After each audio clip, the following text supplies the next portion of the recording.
Okay, so are you ready to dive into something really interesting? Today, we're taking a deep dive into the world of Val Magnoti. And she is fascinating.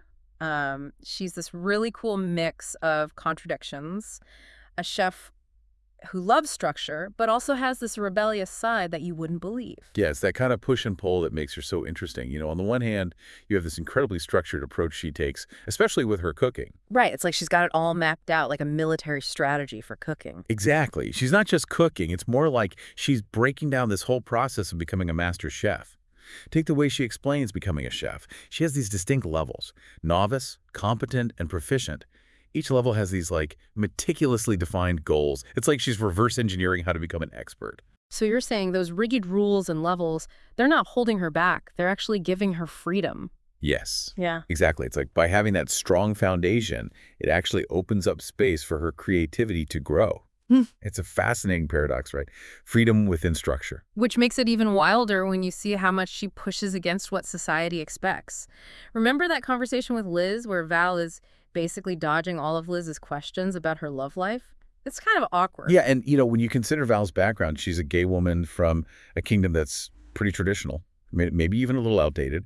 You start to understand why she feels this pressure from those societal norms and why she's trying to break free and define success on her own terms. Okay, so we have this tension between structure and rebellion, tradition and individuality. How does this play out in Val's relationships? Because she's obviously capable, driven, but do those strengths ever backfire? Oh, absolutely. Val's strengths, her talent in the kitchen, her sharp mind, even her physical strength, which she has a lot of, Yeah. can sometimes create these really interesting dynamics in her relationships. Okay, I need an example. Where do we actually see this happening? Well, there's this interaction with Tommy where they're working on this vehicle. Val, being as strong as she is, just casually opens this valve that Tommy's been struggling with. And, she means well. She's just trying to help. But it kind of accidentally makes him feel self-conscious, maybe even a little insecure about his masculinity. The classic strong female character trope. Does Val realize what happened? And that's what I think is really interesting about her. She doesn't brush it off.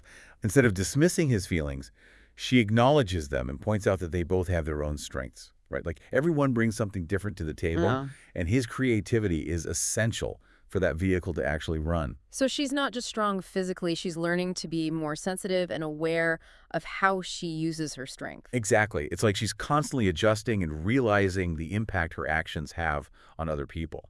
And are there other areas in her life where she's trying to be more empathetic, like in her leadership? I think so. In her personal reflections, she talks about wanting to lead and mentor people, but without controlling them or taking away their freedom. And she actually has these 5 strategies. Things like respecting others' autonomy, leading by example, being empathetic, which shows she's really thinking about how to use her strengths to help others succeed, not just outdo them. Hold on a second, though, because this whole leader thing, it seems kind of off, given how she acts sometimes. Like, remember when she's playing that video game with Kenny?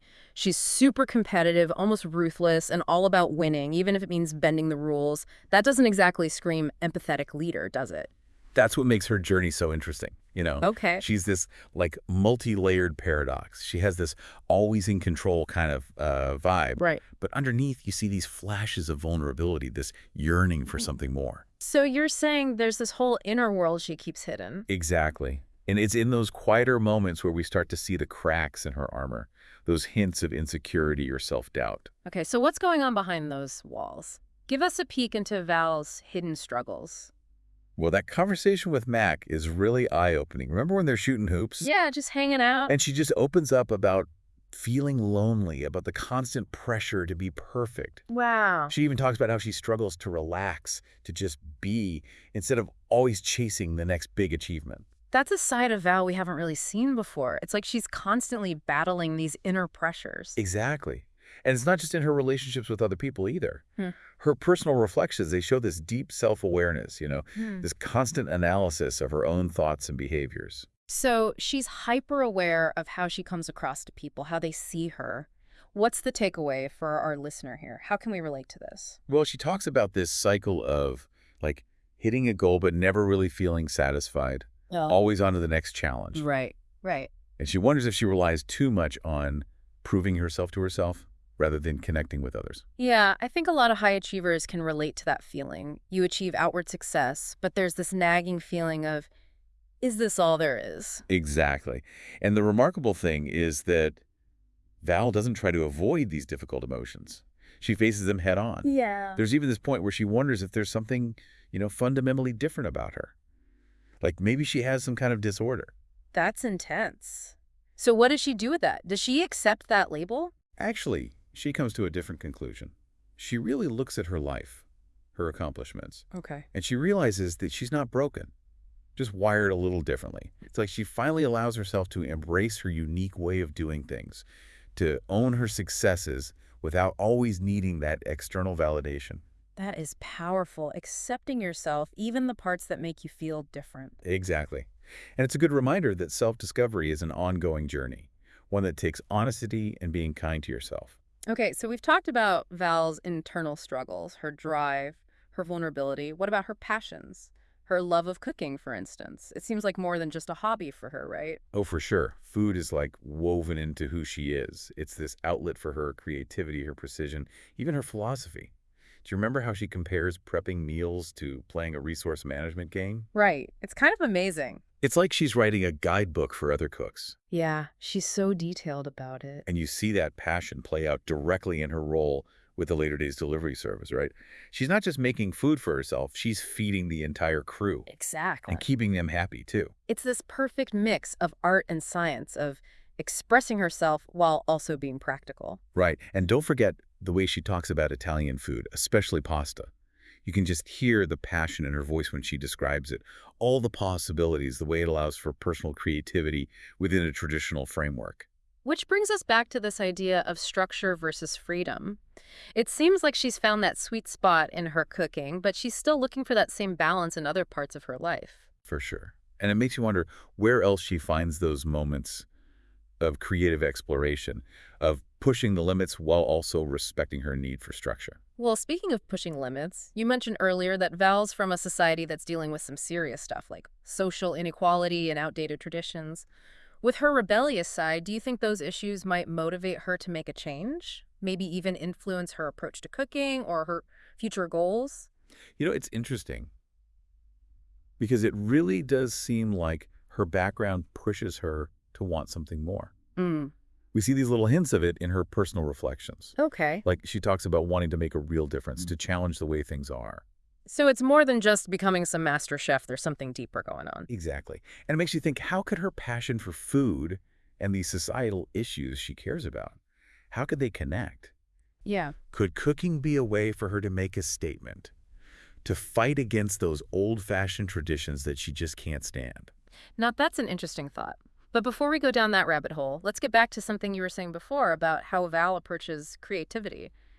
It doesn't really fit with her whole rebellious image, does it? That's true. It's surprisingly complex. She actually believes that real creativity happens when you have both innovation and tradition. Wait a minute. I thought we agreed she was all about structure. Now you're telling me she's a rule breaker. It's not so much about breaking the rules just because she can. She gets that those rules, those traditions, actually help create something new. It's like she needs that solid ground before she can really let go and see what's possible. So it's not chaos in the kitchen. It's more like experimenting within a framework. Exactly. She uses this example of adding peanut butter to a dish. Okay. She doesn't just throw it in there. Okay. She thinks about the flavors, how things cook together, and then experiments within those boundaries. So it's like you got to know the rules of the game before you can bend them. Exactly. And I think that idea, finding the balance between structure and freedom, that's a theme we see throughout her life. You know what? Now that you mention it, Val's whole journey is about that balance. The way she cooks, her relationships, how she grows as a person. It's all about finding that sweet spot between sticking to what you know and pushing those boundaries. It makes you wonder, what's next for her? We know she has big goals. Running a successful restaurant, becoming a leader who empowers people. And maybe even using that platform to address those social issues that are so close to her heart. Right. She's already shown us she's willing to defy expectations to create her own path. Well, that brings us to the end of our deep dive into the world of Val Magnoti. We've uncovered her contradictions, her vulnerabilities, and her incredible drive. And, of course, can't forget her talent in the kitchen.